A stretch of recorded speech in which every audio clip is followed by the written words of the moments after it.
So after covering our these topics, now there is a topic appointment of directors. यहाँ पे देखिए appointment of directors कैसे कैसे होता है. यहाँ पे approx 6 ways are there.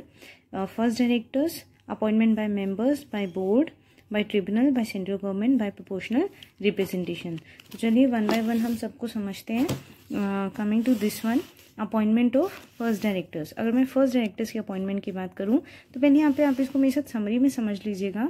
यहाँ पे मैंने इजी वे में लिख दिया है कि जो फर्स्ट डायरेक्टर्स होते हैं उनको कौन अपॉइंट करता है, प्रमोटर्स अपॉइंट करते हैं. और जो फर्स्ट डायरेक्टर्स होते हैं उनके नाम ऑलरेडी AOA में एग्जिस्ट करते हैं. यहाँ पे आपका क्वेश्चन आता है कि मैम AOA में कैसे ऑलरेडी लिखा हो सकता है, क्योंकि बेटा जो फर्स्ट डायरेक्टर्स होते हैं कंपनी के, अगर आपको याद हो हमने एक अपना चैप्टर पढ़ा था कंपनी की इनकॉर्पोरेशन वाला, तब मैंने आपको बताया भी था कि MOA और AOA के लिए कुछ सिग्नेटरीज होते हैं जो उसको साइन करते हैं, कैपिटल कंट्रीब्यूट करते हैं, वही हमारी कंपनी के फर्स्ट डायरेक्टर्स बन जाते हैं. और बाकी AOA में यहाँ पे हम डिस्कस कर चुके हैं कि नेम प्रेस्क्राइब होता है. अगर प्रेस्क्राइब नहीं है तो जो सिग्नेटरीज हैं आप उन्हीं को as a first director appoint कर दीजिए. और अगर कंपनी कौन सी वाली है, OPC, तो OPC में तो only 1 person are there. Okay, 1% company ना, तो ओनली 1 पर्सन इज देयर, तो उसी को एज जो मेंबर होता है उसी को हम डायरेक्टर बना देंगे. अपार्ट फ्रॉम दिस, ये डायरेक्टर्स जो बनेंगे फर्स्ट डायरेक्टर्स, ये कंपनी में कब तक रहेंगे, फर्स्ट AGM तक रहेंगे, जहाँ पे बाद में कंपनी के मेंबर्स इनको रिप्लेस कर देंगे. तो आई होप अभी सब पैरा को रीड कर सकते हैं और ये पैरा आपको क्लियर हो जाएगा. नाउ कमिंग टू, एक काम करते हैं, इसको और इसको हम बाद में डिस्कस करते हैं. पहले ये छोटे छोटे टॉपिक निपटा लेते हैं. Appointment of directors bye the tribunal. जहाँ पर कोई एप्लीकेशन ट्रिब्यूनल को की गई है सेक्शन 241 के विद इन, तो फॉर रिलीफ अगेंस्ट ऑपरेशन. एक बात यहाँ पे चलिए मैं आपको पहले समझाती हूँ, उसके बाद हम इसको डिस्कस करते हैं.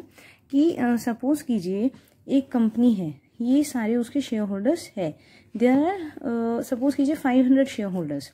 अब इनमें से 100 शेयर होल्डर्स को लगता है, अब इनमें से 100 शेयर होल्डर्स को ये लगता है कि उनके जो राइट है वो ऑपरेस हो रहे हैं, यानी कि मिसयूज हो रहे हैं, माइनॉरिटी उनको रखा जा रहा है.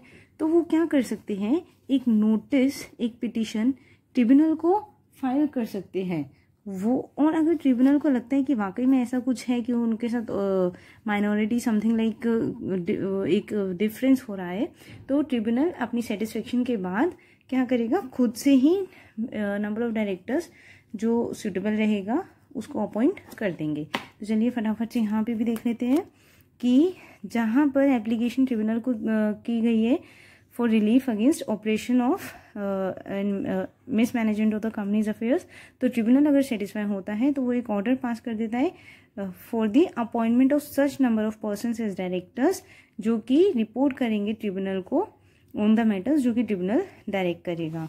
आगे देखिए, जो ट्रिब्यूनल है वो ऐसा ऑर्डर कब इशू करेगा, on the petition of at least 100 members जिनके पास 10% वोटिंग राइट्स हो. जो यहाँ पे मैंने आपको एग्जांपल दिया है ये 100 मेंबर्स का, इनके पास कंपनी के 10% वोटिंग राइट्स होना जरूरी है, तभी ट्रिब्यूनल इनकी पिटिशन को कंसिडर करेगा. आगे देखिए कि the ground on which a petition can be file. जो ग्राउंड है पिटिशन का वो भी यही रहना चाहिए कि उनके साथ ऑपरेसिव मैनर में बिहेव किया गया है, या फिर कंपनी ने प्री जुडिशियल इंटरेस्ट रखा है उनके साथ. Now coming to this one, appointment of directors by CG, central government. जहां पर कंपनी के सारे ही डायरेक्टर्स ऑफिस को वेकेट कर देते हैं किसी भी स्पेसिफाइड डिस्क्वालिफिकेशन की वजह से, तब प्रमोटर या फिर प्रमोटर के एब्सेंस में सेंट्रल गवर्नमेंट अपॉइंट करेगी as desired number of directors. जितने भी रिक्वायर्ड डायरेक्टर्स होंगे वो सेंट्रल गवर्नमेंट अपॉइंट करेगी, और वो कब तक रहेंगे ऑफिस में, कंपनी में, जब तक कि उसकी जनरल मीटिंग नहीं होती है. Now coming to this one, appointment of directors by proportional representation. अगर यहाँ की बात करें तो जो डायरेक्टर्स होते हैं may be appointed by a system of straight majority of votes और a system of proportional representation. Suppose करते हैं कि आपकी क्लास में हमें एक CR सिलेक्ट करना है, तो एक तो हम क्लास के सारे ही बच्चों से पूछ लेते हैं कि बताइए क्लास का CR कौन बनेगा. बच्चे अपनी अपनी मर्जी से किसी को भी वोट करते हैं. सपोज सेक्शन ए में जैसे काजल CR है, तो बच्चों ने अपनी मर्जी से काजल को एज CR कंसिडर कर लिया, सबने काजल के फेवर में बोला और वो CR बन गई. नाउ सपोज कीजिए कि मैं रिकमेंड करती हूँ कि काजल को हम CR बना देते हैं, और वही सारे बच्चों ने भी कंसेंट अपना पास कर दिया. तो दीज आर 2 डिफरेंट थिंग्स. यही मैंने आपसे यहाँ पे डिस्कस किया है कि एक मेजॉरिटी ऑफ वोट्स का सिस्टम होता है कि जिसको ज़्यादा वोट मिले उसको बना दो, और दूसरा क्या होता है कि system of proportional representation. Proportional representation के बेसिस पे, यानी कि मैंने यहाँ पे रिप्रेजेंट इसको किया और बाकी आपने भी उसको अलाउ कर दिया। अब यहाँ पे देखिए जो कंपनीज एक्ट 2013 का सेक्शन 163 है वो ऑप्शन देता है कंपनी को कि वो प्रोपोर्शनल रिप्रेजेंटेशन के ऑप्शन को अडॉप्ट कर सके डायरेक्टर की अपॉइंटमेंट के लिए। जो कंपनी के आर्टिकल्स है वो में provide for the appointment of not less then 2/3 of the total number of directors of a company in accordance with the principle of proportional representation. यहाँ पे मेरी बात समझिए, सपोज कीजिए कि एक कंपनी के अंदर 60 डायरेक्टर्स है, तो 60 डायरेक्टर्स में से अब इसका 2/3 कितना हुआ, 40 डायरेक्टर्स। तो जो AOA है वो एटलीस्ट 40 डायरेक्टर से ज़्यादा के लिए प्रोपोर्शनल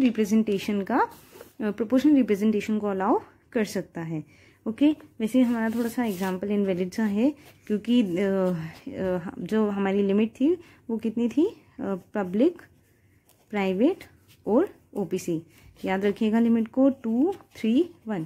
तो जस्ट एन एग्जाम्पल, यहाँ पे इसको रियलिटी में मत लीजिएगा।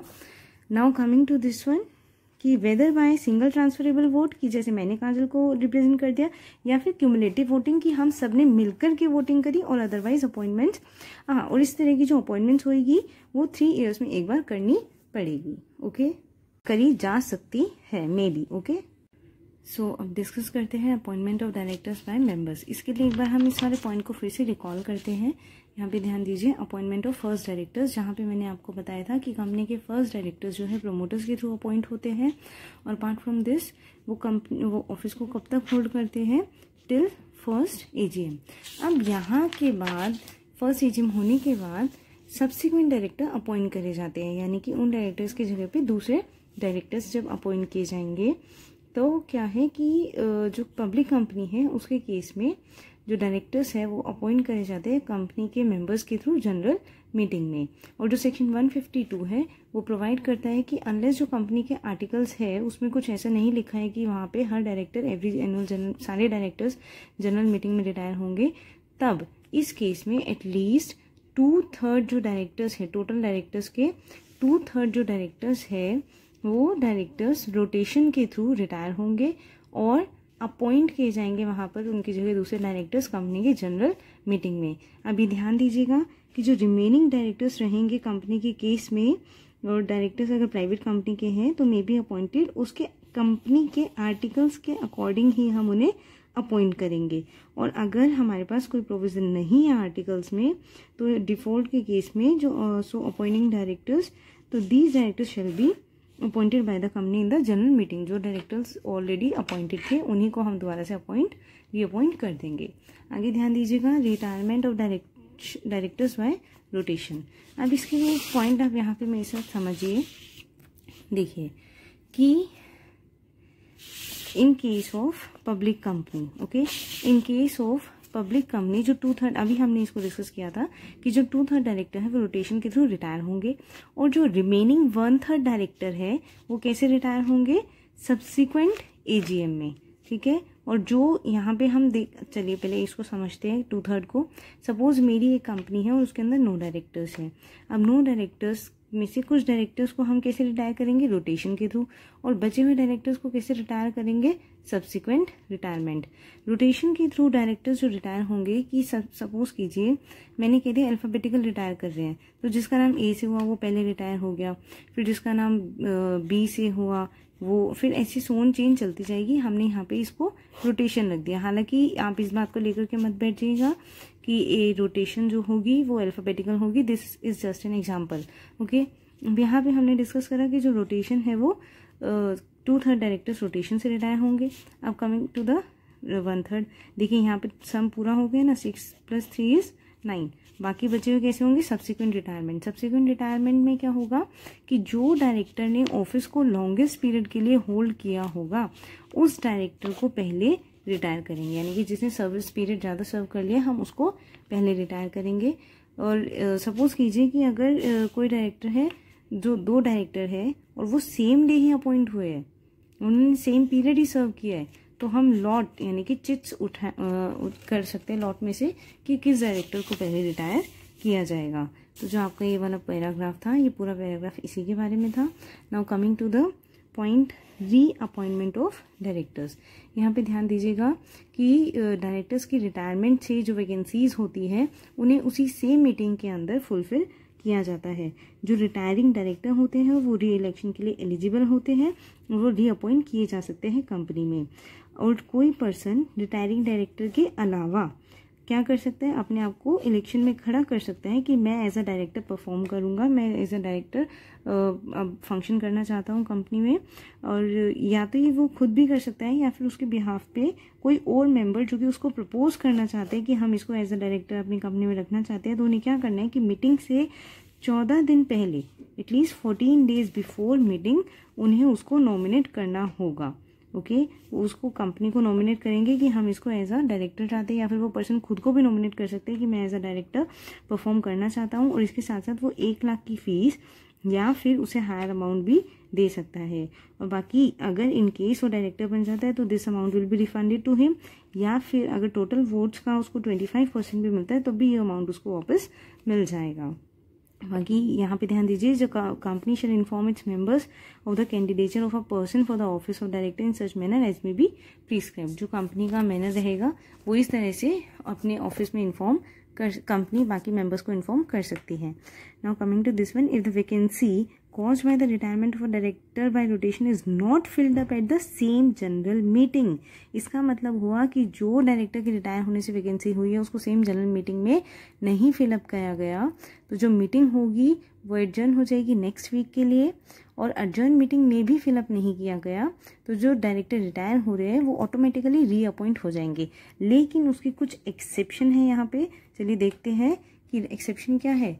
कि उसकी रीअपॉइंटमेंट के लिए ऐसा कोई रिजोल्यूशन पहले पास हुआ हो और वो रिजोल्यूशन खो गया हो। ओके, ऐसा कोई रिजोल्यूशन पास हुआ और वो खो गया हो तो उसको रीअपॉइंट नहीं किया जा सकता।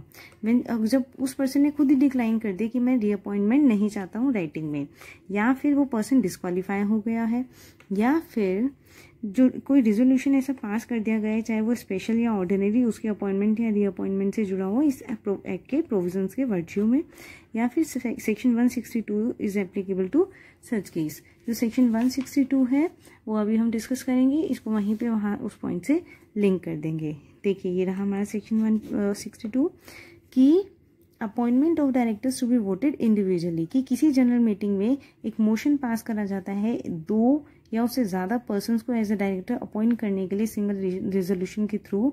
वो कब तक मूव नहीं हो सकता है प्रपोजल, जब तक अगर उस मोशन को किसी ने भी मीटिंग में उसके अगेंस्ट मोशन के अगेंस्ट वोट ना किया हो। यानी कि अगर सब उस मोशन के फेवर में थे तब तो ओके है, लेकिन अगर एक पर्सन भी उसके अगेंस्ट में था तो वो मोशन पास नहीं होगा। तो यहाँ पे वही चीज़ है, यहाँ पे अभी हमने देखा था कि section 162 is applicable to such case. अगर वहाँ पे अगेंस्ट में कोई आ जाता है तो उस पर्सन को, रिटायरिंग डायरेक्टर को रीअपॉइंट नहीं किया जाएगा।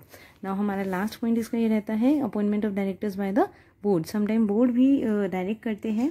यहाँ पे देखिए इसको हम थोड़ा सा यहाँ से समझते हैं। Coming to this one, additional कौन कौन से डायरेक्टर्स को बोर्ड अपॉइंट कर सकता है। एडिशनल डायरेक्टर्स को, कभी कैजुअल वैकेंसी हो तो, या फिर ऑल्टरनेट डायरेक्टर्स को, या फिर नॉमिनी डायरेक्टर को। अब ध्यान से समझिएगा कि जो आर्टिकल ऑफ एसोसिएशन होता है उसके अकॉर्डिंग जो हमारे बोर्ड ऑफ डायरेक्टर्स होते हैं वो किसी पर्सन को अपॉइंट कर सकते हैं। ओके, अब यहाँ पे देखिए, इफ ऑथोराइज बाय आर्टिकल, जो बोर्ड ऑफ डायरेक्टर्स है वो अपॉइंट कर सकते हैं other than a person who fails to get appointment as a directors in general meeting. उसको बस फेलियर ना मिले अपॉइंटमेंट के लिए। और जो एडिशनल डायरेक्टर है वो ऑफिस कब तक होल्ड करेगा, up to the date of next annual general meeting. Next annual general meeting suppose कीजिए हमारी 30 सितंबर को होनी थी, या तो तब या फिर on the last date on which annual general meeting should have been held, या फिर लास्ट डेट जिस पर एनुअल जनरल मीटिंग होनी थी। सपोज कीजिए इट इज 31 अक्टूबर। अब यहाँ पे इन दोनों में से अर्लियर कौन सा रहा, दिस वन। तो इस डेट पे हमारी एनुअल जनरल मीटिंग अर्लियर वाले केस में होनी थी, यानी कि इस मीटिंग तक वो person as a director office को होल्ड करेगा। Now coming to this one कि कैजुअल वैकेंसी पे आते हैं। कैजुअल वैकेंसी क्या है कि यहाँ पे पहले ध्यान दीजिए, on account of death, resignation और अदरवाइज किसी भी कारण से यहाँ पे कैजुअल वैकेंसी अराइज होती है, तो जो बोर्ड ऑफ डायरेक्टर्स है, अगर आर्टिकल में कोई डिफरेंट प्रोसीजर नहीं है तो वो कैजुअल वैकेंसी को फिलअप कर सकते हैं। द पर्सन सो अपॉइंटेड, जो पर्सन अपॉइंट किया गया है वो ऑफिस को कब तक होल्ड करेगा, जब तक उसका प्रीडेसर वहाँ पर नहीं आ जाता है। Okay, now the alternate directors, जो बोर्ड ऑफ डायरेक्टर्स है अगर ऑथोराइज है उन्हें आर्टिकल ऑफ एसोसिएशन के थ्रू, तो वो एक रेजोल्यूशन पास कर सकते हैं जनरल मीटिंग में ऑल्टरनेट डायरेक्टर को अपॉइंट करने के लिए, और to act for the director during his absence for a period of not less than 3 months, कि यहाँ पे वो एक नए डायरेक्टर को अपॉइंट कर देते हैं जो किसी दूसरे डायरेक्टर की एब्सेंस में काम करेगा, 3 महीने से कम के लिए नहीं होना चाहिए, from the state in which the meetings of board originally held. Now such a director will vacate office immediately. अब यहाँ पे जो डायरेक्टर होगा वो इमीडिएटली ऑफिस छोड़ देगा on the return of original director, यानी कि जब वो वापस आ जाएगा तो ये ऑफिस छोड़ देगा to the state. Now such an alternate director जो होगा ऑटोमेटिकली वैकेट कर देगा office on the expiry of term of the original director even if the latter has not return. Suppose कीजिए अगर वो वापस नहीं आया अभी तक लेकिन टर्म की एक्सपायरी हो गई है, तब भी जो ऑल्टरनेट डायरेक्टर है उसको ऑफिस को छोड़ना पड़ेगा। Now coming to the last one, subject to the articles of the company, जो बोर्ड है वो किसी भी पर्सन को अपॉइंट कर सकता है एज अ डायरेक्टर जो कि नॉमिनेट किया गया है इंस्टीट्यूशन के द्वारा, in pursuance of the provisions of any law. कोई भी लॉ अगर उस टाइम फोर्स में रहता है या फिर सेंट्रल गवर्नमेंट के किसी एग्रीमेंट के थ्रू या फिर स्टेट गवर्नमेंट के एग्रीमेंट के थ्रू, तो फिर अगर उसकी शेयर होल्डिंग है कंपनी के अंदर तो जिसको वो नॉमिनेट करते हैं वो person as a director perform कर सकता है through the appointed by the members of the company. So as per summary of our chapter we have done appointment of directors. Okay, now coming to the removal of directors. चलिए अब इसको समझते हैं। removal of directors, यहाँ पे ध्यान रखिएगा removal of directors 2 तरह से हो सकते हैं, शेयर होल्डर्स कर सकते हैं और दूसरा कौन कर सकता है, ट्रिब्यूनल कर सकता है। शेयर होल्डर के रिगार्डिंग 7 पॉइंट्स हैं, चलिए लाइन बाय लाइन पॉइंट को डिस्कस कर लेते हैं। शेयर होल्डर्स अंडर सेक्शन कौन सा है, 169, और रिमूवल दूसरा किसके थ्रू है, ट्रिब्यूनल के थ्रू, वो सेक्शन 402। तो पहले 169 को एक बार पढ़ते हैं कि कोई भी कंपनी, अब देखिए इसमें एक लाइन बीच में मैं छोड़ देती हूँ और फिर इसको कंप्लीट करते हैं कि यह कंपनी में बाय ऑर्डिनरी रेजोल्यूशन, कोई भी कंपनी एक ऑर्डिनरी रेजोल्यूशन के थ्रू किसी भी डायरेक्टर का पीरियड एक्सपायर होने से पहले उसको ऑफिस से निकाल सकते हैं, बट एक बार उसको हियरिंग की अपॉर्चुनिटी देने के बाद रिमूव कर सकते हैं। बट एक बार ध्यान रखिएगा कि अगर किसी डायरेक्टर को ट्रिब्यूनल ने अपॉइंट किया है तो हम उसको ऐसे रिमूव नहीं कर सकते हैं। Okay, coming to the second point, however company वहाँ पर किसी डायरेक्टर को रिमूव नहीं कर सकती है जहाँ पर 2/3 लेस देन 2/3, यानी कि सपोज कीजिए अगर 9 डायरेक्टर्स है तो इसका टोटल डायरेक्टर्स का 2/3 कितना हुआ, 6। तो जहाँ पर नॉट लेस देन 2/3 यानी कि 6 से कम टोटल डायरेक्टर्स जो है उन्हें अपॉइंट करा गया according to the principle of proportional representation. ये बात ध्यान में रखिएगा। Now coming to this one, a special notice shall be required of any resolution, चाहिए होगा ताकि हम किसी भी डायरेक्टर को रिमूव कर सके तो और उसकी जगह पे किसी और को अपॉइंट कर सके। तो एक बात समझिएगा कि रिजोल्यूशन तो पास करना ही है, प्लस उसके साथ साथ एक स्पेशल नोटिस भी दिया जाएगा।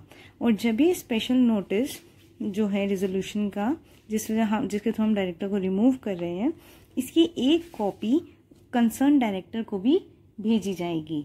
ओके, अब आगे क्या होगा, और जो डायरेक्टर है वेदर और नॉट वो कंपनी का मेंबर है या नहीं है, उसे हियरिंग की अपॉर्चुनिटी दी जाएगी मीटिंग के अंदर।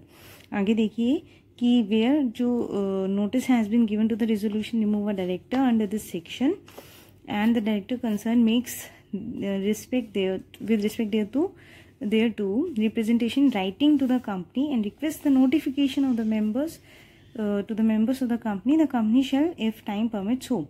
अब इस बात को समझिएगा कि अगर किसी तरह का रिजोल्यूशन का नोटिस दिया गया है डायरेक्टर को रिमूव करने के लिए, तो वहाँ पे जो डायरेक्टर है वो भी राइटिंग में अपनी रिप्रेजेंटेशन कर सकता है और वो नोटिफाई कर सकता है कंपनी को इसके बारे में।